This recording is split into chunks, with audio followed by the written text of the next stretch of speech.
kahvia oli pakko hakea tähän väliin, muuten ei tuu perkele mistään mitään, mitä vittua popitkin soi noin kovalla.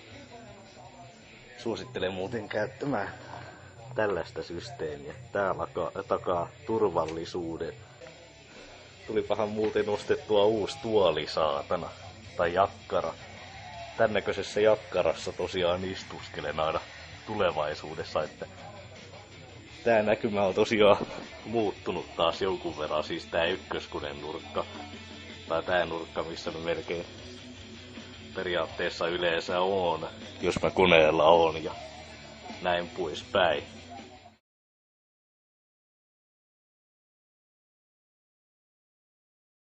Hyvää huomenta kaikille, jotka katsovat nettivideoita.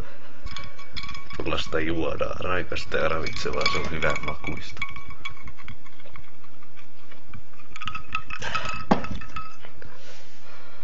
Tätä mä muuten kuvaan.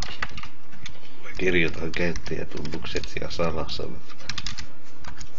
Raikasta ja ravitsevaa on pakko juoda aamupalaksi. Syömisestä ja sitten tiedä, sellaista ei ole. Ja tossahan on se mun kahvikuppikin. Saatana. Onpas taas tullut perkeleen nautittua vesiä. Just tos, eihän siitä oo vittu varmaan viikkoakaan, kun mä vein tos just pulloja ja nyt on taas saatana 2 kassillista. No. Sitten tää Suomenmaa on siitä aika vituttava, kun kellokin on saatana kohta 10 ja täällä ei oo oikeesti kaupatkaan enää auki ja näin poispäin.